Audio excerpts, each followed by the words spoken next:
আজকে যা ঘটলো এর চাইতে লজ্জাজনক অধ্যায় অতীতে কখনোই পশ্চিমবাংলায় ঘটেনি। এইরকম একজন আন্তর্জাতিক খ্যাতিসম্পন্ন ফুটবলার, যাকে দেখার জন্য গোটা পৃথিবী পাগল, তিনি কলকাতায় এসছেন এবং ভারতবর্ষের আরও দুটো শহরে যাবেন।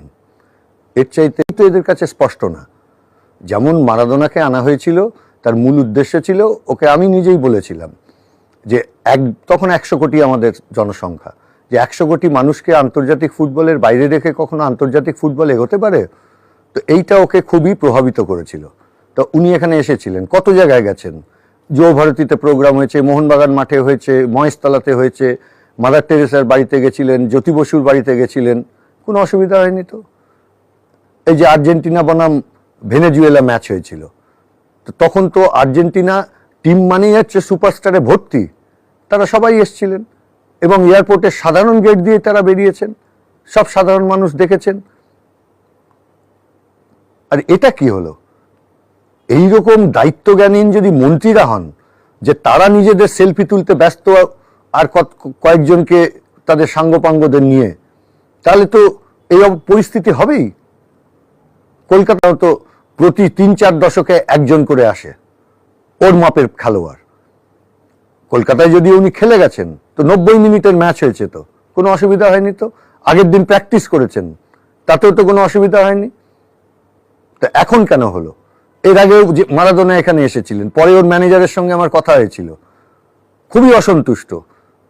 এই কত সালে একটা এসেছিলেন এখানে, পরে উনি মাঝপথে চলে গেছিলেন বিরক্ত হয়ে।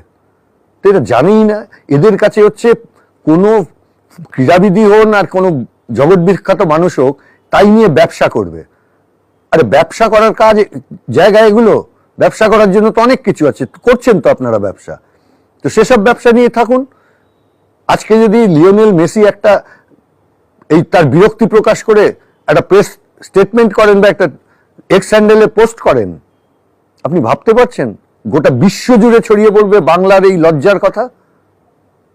গোটা পৃথিবীর সামনে মাথা নিচু করে দিল এই সরকার। সরকার নিজের দায়িত্ব কখনো অস্বীকার করতে পারে? ওই একটা ছেলেটাকে গ্রেপ্তার করেছে, আবার দুদিন বাদে ছেড়ে দেবে, তখন মন্ত্রীদের সঙ্গেই তো ঘোরেন, আরো কোন নাকি ক্রীড়াবিদের সঙ্গে উনি ঘোরেন। এ লজ্জা কোথায় আমরা রাখবো? এ বাংলাকে ওই জন্য আমরা বলছি পুনরুদ্ধার করতে হবে, পুনর্জাগরণ দরকার গোটা বাংলা জুড়ে।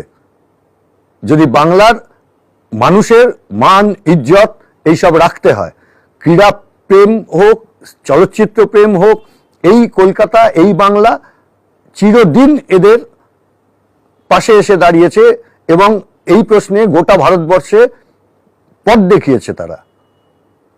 আর সেই বাংলায় আজকে মাথা এইভাবে হেট করে দিল।